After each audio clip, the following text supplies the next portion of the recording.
I'm a big fan of janky looking games, I'm not gonna lie. I've been playing video games since the days of the ancients, so seeing poor graphics and hilariously bad animations is not a downside to me.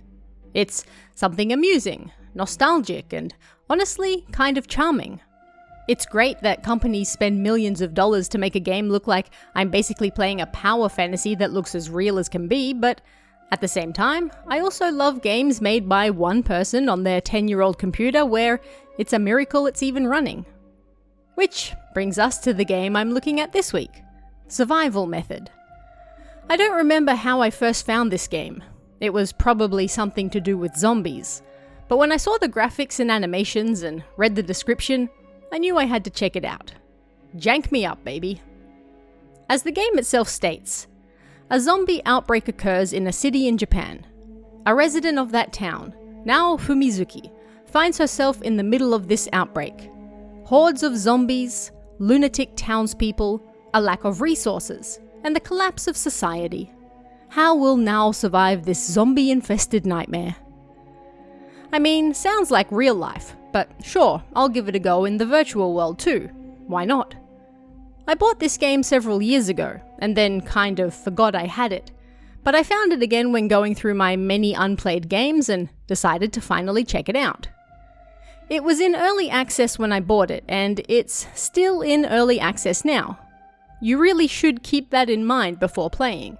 But also, there hasn't been a single word from the developer in several years now. So honestly, I think this might be it. What you get in-game now is probably all we'll ever see of it. At any rate, the game tries to sell itself on 2 points: killing zombies and survival skills. You play as Nao, and you're thrown into a giant sandbox that sadly doesn't have any real story to speak of so far.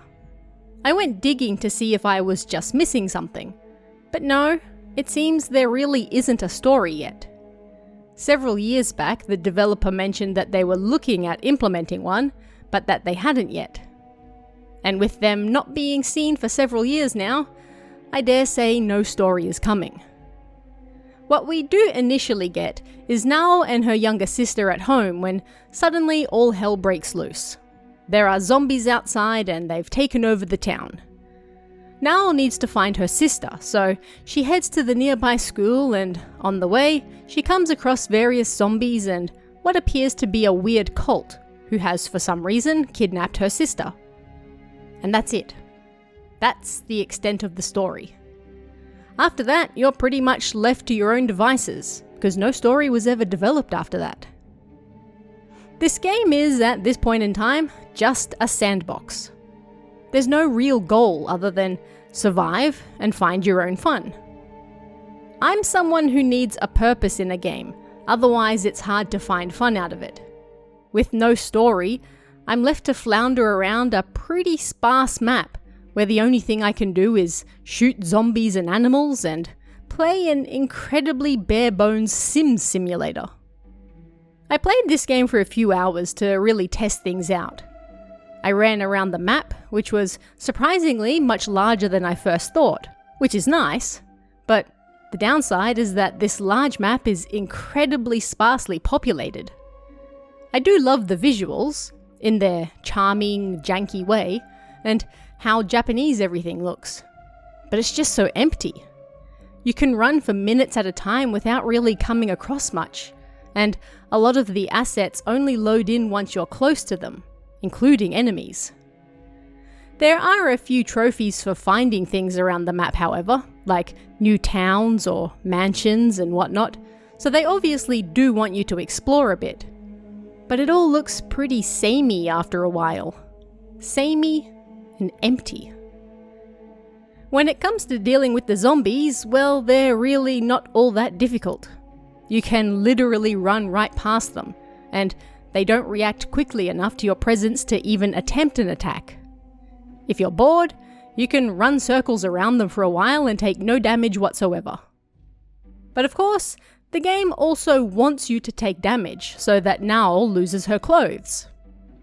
Yeah, you heard that right. I guess there's a bit of Akiba strip in there for those who are into that sort of thing. as the game kindly tells us at the start, Nao is completely of age, despite being in high school, so it's totally okay that the zombies tear her clothes off. I mean, sure.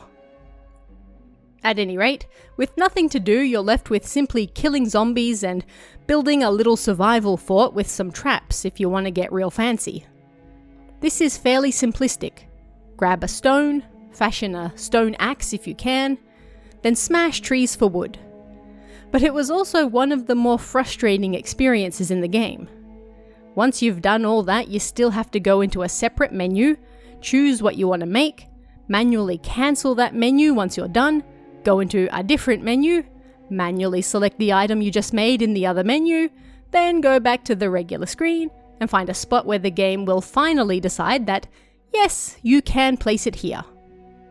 It takes so much time, and why are all of these things in different menus that have to be manually closed anyway?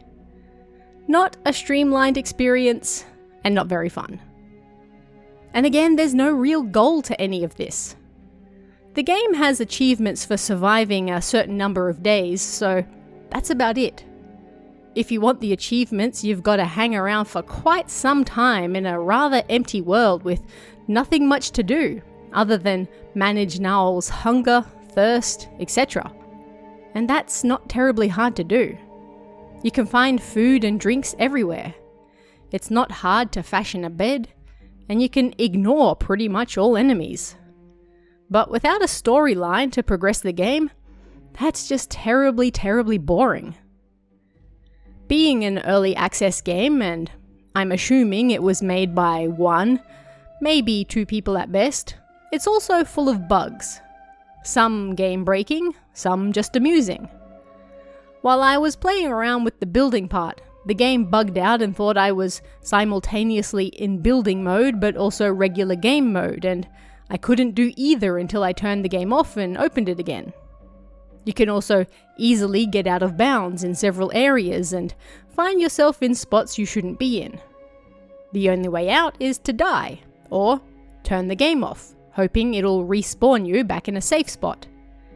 In fact, most bugs end up being just turn the game off and start again, and hope for the best.